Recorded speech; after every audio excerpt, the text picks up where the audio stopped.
En Irlande, près de la ville de Clara, dans le comté d'Offaly, un jeune couple a une histoire extraordinaire à nous raconter. Ronan et Emma Lally sont propriétaires d'une petite ferme qu'ils gèrent en plus de leur travail.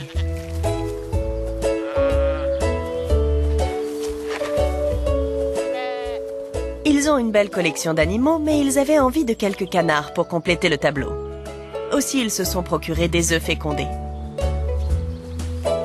Le jour de l'éclosion, Ronan a voulu vérifier que tout allait bien, mais il n'a pas retrouvé les canetons dans la grange.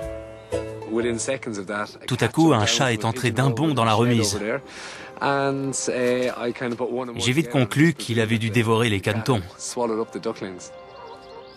Cela faisait 6 heures que les canetons avaient disparu, donc Ronan n'avait plus aucun espoir. Après avoir fouillé toute la grange, ils finissent par trouver les canetons. Mais malheureusement, leur chatte, Della, était arrivée la première. J'ai attrapé la chatte avec un caneton dans la gueule. Et Ronan a vraiment eu l'impression qu'elle allait le tuer. Oh non, on était sur le point de les récupérer et elle allait les manger sous notre nez. C'est alors qu'Emma remarque un détail étonnant. J'ai dit à Ronan qu'elle ne le tenait pas fermement dans sa gueule. Une chose extraordinaire s'est produite. On a posé la chatte par terre et les canetons aussi. Tout à coup, les canetons sont tous allés vers la chatte en se dandinant. La chatte s'est allongée sur le côté, elle a posé sa patte sur l'un d'eux et elle les a encouragés à se blottir contre elle. On était littéralement sous le choc. Normalement, les chats mangent les petits oiseaux. C'était incroyable de voir une chose pareille. Elle avait l'air très satisfaite.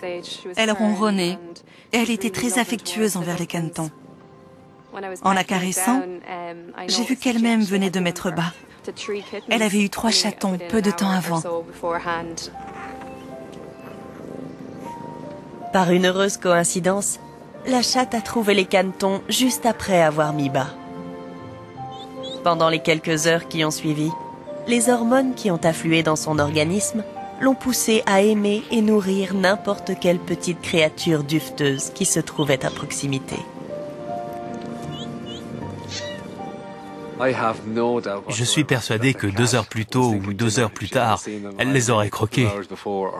Elle aurait sorti sa fourchette et son couteau, et elle n'en aurait fait qu'une bouchée, j'en suis sûr. Lorsqu'ils essaient de déplacer cette drôle de famille, ils font une autre découverte de taille. Quand on a soulevé la chatte, on n'en revenait pas. Les canetons étaient suspendus à ses mamelles. Ils étaient agrippés. C'était bizarre. Quand on a vu qu'elle les allaitait, on s'est dit « Oh là là, il se passe un truc très très étrange et très très unique. »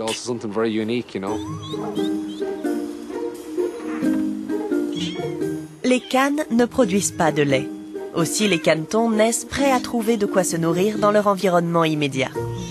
Par conséquent, voir un caneton téter un chat est exceptionnel. L'hypothèse émise par les spécialistes, c'est que l'instinct naturel des canetons leur a d'abord fait découvrir le lait, une source de nourriture inattendue, et qu'ensuite, leur désir de chaleur et de confort les a poussés à rester près de leur mère adoptive. Ronan insiste pour les séparer, de peur que les instincts de prédateur de la chatte ne se réveillent. Mais Emma, qui est sage-femme, reconnaît un phénomène dont elle est souvent témoin dans son travail. Il y avait tellement d'amour.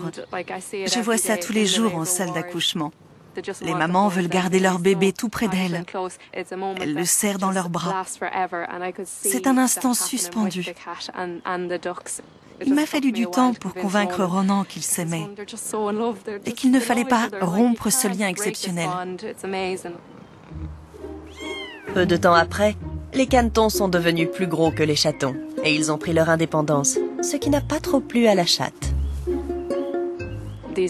Ces chatons jaunes, c'est-à-dire les canetons, étaient beaucoup plus actifs que les autres. Elle avait du mal à les contrôler.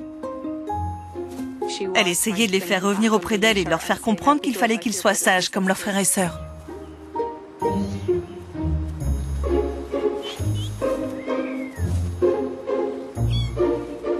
Plusieurs semaines plus tard, les chatons sont encore petits et les canetons, même s'ils sont indépendants, sont toujours attachés à leur mère adoptive.